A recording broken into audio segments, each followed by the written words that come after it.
Jadi tuan-tuan, Al-Quran, As-Sunnah dengan kefahaman salafus salih, apabila kita faham benda ni, menyebabkan kita boleh hidup dalam keadaan kita berlapang dada.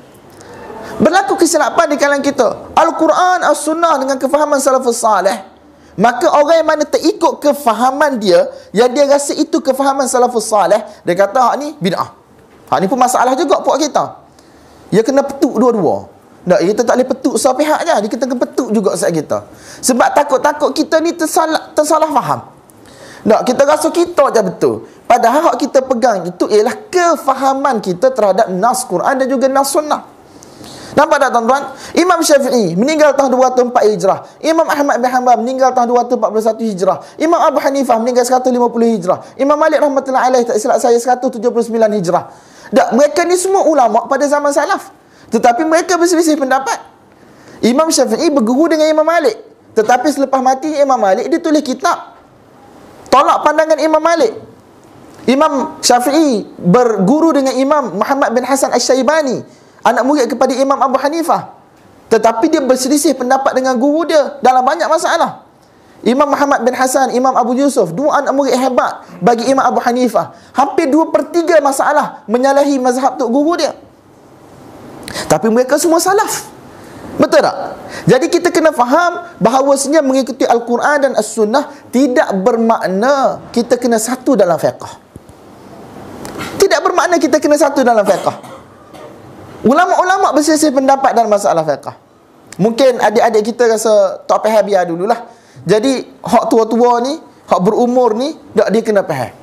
Ada kes di kalangan kita tuan-tuan, masjid kita, tak, dia menyekat penceramah kerana penceramah itu tidak sebulu tak dengan pendapat yang dia pegang. AJK lah.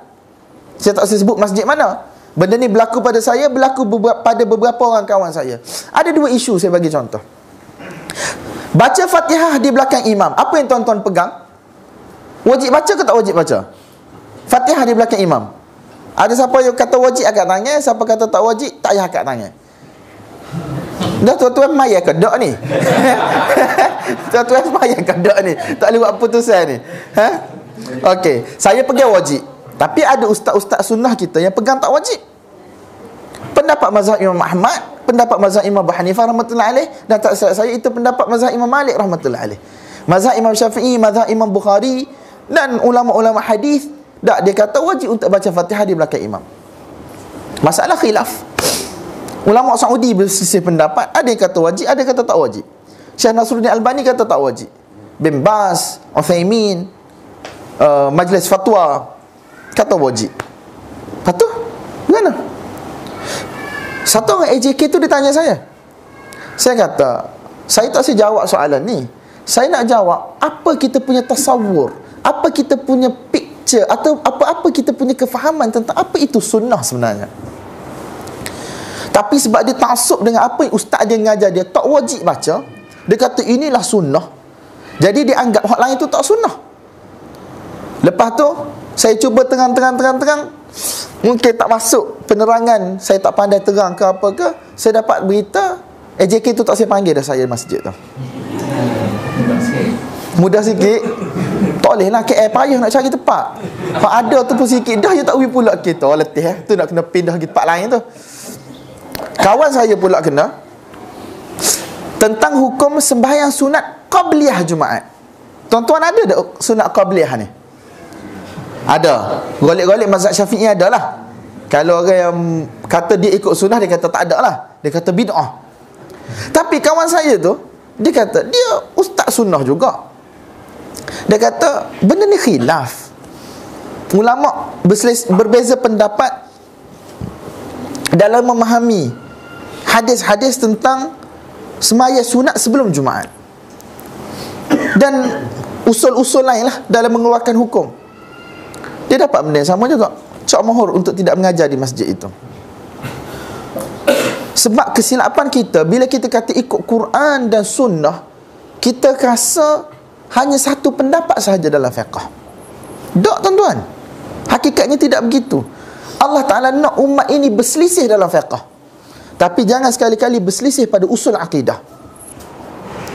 Kalau kita boleh faham benda ni tuan-tuan, bukti dia banyak saya boleh tunjuk daripada kitab-kitab. hadis, tetapi waktu tidak mengizinkan. Saya dah bagi dua contoh. Satu masalah makan binatang buruan ketika mana buat haji dan umrah. Yang kedua, masalah menunaikan salat asar di Bani Quraidah.